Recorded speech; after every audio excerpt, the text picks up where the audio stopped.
Good day mates, selamat datang, selamat தட்டு மங்கி from birth. எல்லோரும் எப்படி இருக்கீங்க?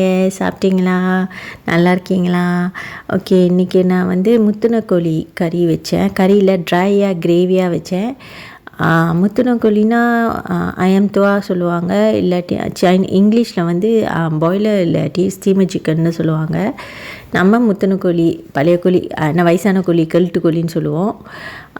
எனக்கு இந்த கோழி ரொம்ப பிடிக்கும். முத்துன கோழி சாப்பிட்ணுன்னா ரொம்ப ரொம்ப பிடிக்கும்.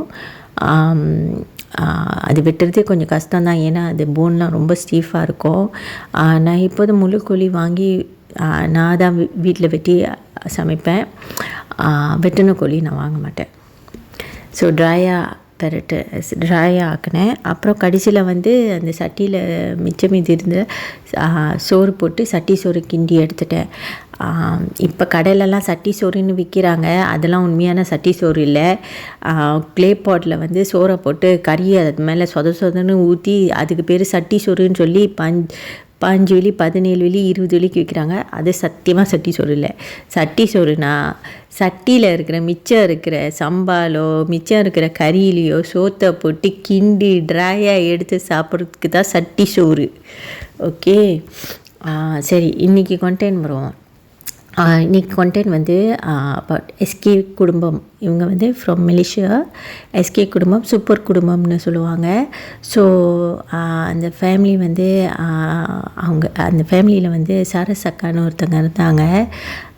அவங்க திடீர்னு இறந்துட்டாங்க. திடீர்னு இறக்கலாம். அவங்க அவங்களுக்கு கேன்சர், அக்ரெசிவ் கேன்சரில் இறந்துட்டாங்க.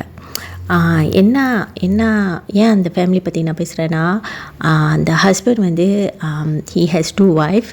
அவர் ஒய்ஃப் 2 பேரும் ஃபைனான்ஷியலி இண்டிபெண்ட்டாக இருக்கணும். அவங்க பிஸ்னஸ் செய்யணும்னு சொல்லி டிக்டாக் ஆரம்பித்து அதுலேருந்து அவங்க ஒய்ஃப் 2 பேரும் இவங்க சரஸ் அக்கா அவரோட ஃபர்ஸ்ட் ஒய்ஃப் பேட் ஃபுட் செஞ்சு விற்றாங்க. அதுக்கப்புறம் குக்கீஸ் செஞ்சு விற்றாங்க. அண்ட் ரொம்ப நல்லா டெவலப் ஆனாங்க. ஒர்க்கர்ஸ்லாம் வச்சு வேலை செஞ்சாங்க. எல்லாம் வச்சு வேலை செஞ்சாங்க. தீபாவளி அப்புறம் நான் நினைக்கிறேன் அந்த சரஸ்க்கு திடீர்னு சீக் ஆகிட்டாங்க. And then they said that அவங்களுக்கு கேன்சர் வந்துட்டுன்னு. ஸோ அதை இன்றைக்கி நல்லா இருந்தாங்க. இப்போ என்னன்னா, திடீர்னு அவங்க அந்த அக்ரெசிவ் கேன்சர்னால அவங்க செத்து போயிட்டாங்க. இன்றைக்கி இருக்கோம், நாளைக்கு இல்லை. இப்போ இருக்கோம், அடுத்த நிமிஷம் இருக்க மாட்டோம். அந்த ஒரு இது so sad. My condolence to the family, really very sad. என்னன்னா, அந்த ஹஸ்பண்ட் அவர் ஒய்ஃப் 2 பேரும் ஃபைனான்ஷியலி இண்டிபெண்ட்டாக ஆகணும். அவங்க லேடிஸ் அவங்கள டெவலப் பண்ணிக்கணும்னு ரொம்ப என்கரேஜ் பண்ணி இது பண்ணார். அந்த சரஸ் இறந்துட்டாங்க. Very sad to know that. So எல்லோரும் life is very short, be happy. நம்மளால் என்ன செய்ய முடியுமோ go and reach your dreams, two what ever you can.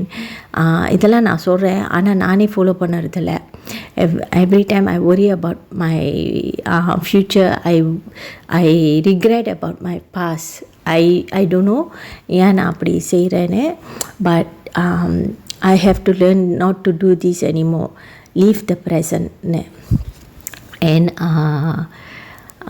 I hope everybody will follow as well, will get to know, and we'll see how life is. Be happy. யாருக்கும் கெடுதல் செய்யாமல் சந்தோஷமாக இருக்கிறது தான் குட்.